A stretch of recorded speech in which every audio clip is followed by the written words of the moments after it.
Hello friends, paneer ಕರಿ ಮಾಡೋದು ಹೇಗೆ ಅಂತ ನಾನು ನಿಮಗೆ ತೋರಿಸ್ತಾ ಇದ್ದೀನಿ.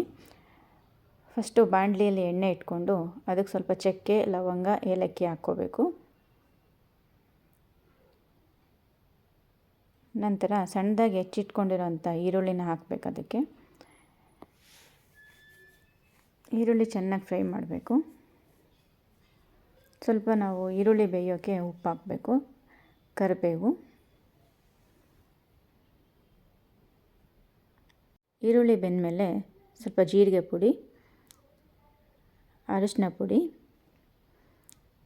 1-2 ಸ್ಪೂನ್ ಖಾರದ ಪುಡಿ, ಖಾರ ಎಷ್ಟು ಬೇಕಾಗುತ್ತೋ ಅಷ್ಟಕ್ಕೆ, ಮತ್ತು ಸ್ವಲ್ಪ ನಾವು ಧನಿಯಾ ಪುಡಿನ ಹಾಕ್ಕೋಬೇಕು. ಧನಿಯಾ ಪುಡಿನೂ ಅಷ್ಟೇ ನಮಗೆ ಎಷ್ಟು ರುಚಿಗೆ ಬೇಕೋ ಅಷ್ಟು ಹಾಕ್ಕೋಬೇಕು.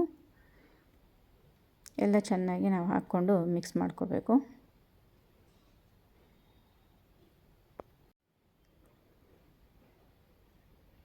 ಸ್ವಲ್ಪ ಶುಂಠಿ ಬೆಳ್ಳುಳ್ಳಿ ಪೇಸ್ಟು, ಇದೆಲ್ಲ ಚೆನ್ನಾಗಿ ಬೆಂದಮೇಲೆ ನಾವೊಂದು ಬಟ್ಲು ಮೊಸರು ಹಾಕಬೇಕು. ಇದು ತುಂಬ ಒಳ್ಳೆ ಟೇಸ್ಟ್ ಕೊಡುತ್ತೆ ಮೊಸರು ಹಾಕೋದ್ರಿಂದ ನಮಗೆ. ನಾವು ಅಲ್ಲಿವರೆಗೂ ಯಾವುದೇ ನೀರನ್ನ ಆ್ಯಡ್ ಮಾಡಬಾರ್ದು.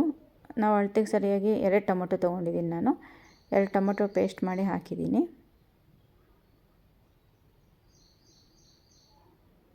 ಚೆನ್ನಾಗೆಲ್ಲ ಮಿಕ್ಸ್ ಮಾಡಬೇಕು. ಇವಾಗ ನಾವು ಅಳತೆಗೆ ಸರಿಯಾಗಿ ಉಪ್ಪು ಹಾಕ್ಕೋಬೇಕು. ಮೊದಲಿಗೆ ಸ್ವಲ್ಪ ಹಾಕಿರ್ತೀವಿ, ಅದಕ್ಕೆ ನೋಡಿ ಹಾಕ್ಕೋಬೇಕು. ಸ್ವಲ್ಪ ಬೆಣ್ಣೆ ಇದ್ದರೆ ಬೆಣ್ಣೆ ಹಾಕ್ಬೋದು, ಇಲ್ಲ ಅಂದರೆ ನಾವು ತುಪ್ಪ ಆ್ಯಡ್ ಮಾಡ್ಬೋದು. ಇದೆಲ್ಲ ಚೆನ್ನಾಗಿ ಬೆಂದ ಮೇಲೆ ನಾವು ಅದಕ್ಕೆ ಸ್ವಲ್ಪ ನೀರು ಹಾಕ್ಕೋಬೇಕು.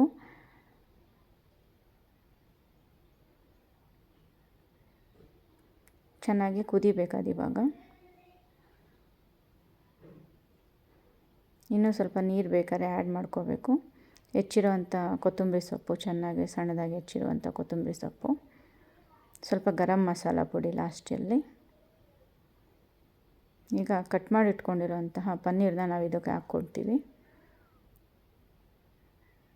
ಸ್ವಲ್ಪ ಗ್ರೇವಿ ಗಟ್ಟಿಯಾಗಿ ಬಂದ ತಕ್ಷಣ ನಾವು ಆಫ್ ಮಾಡಿದರೆ ಪನ್ನೀರ್ ಕರಿ ರೆಡಿಯಾಗಿರುತ್ತೆ.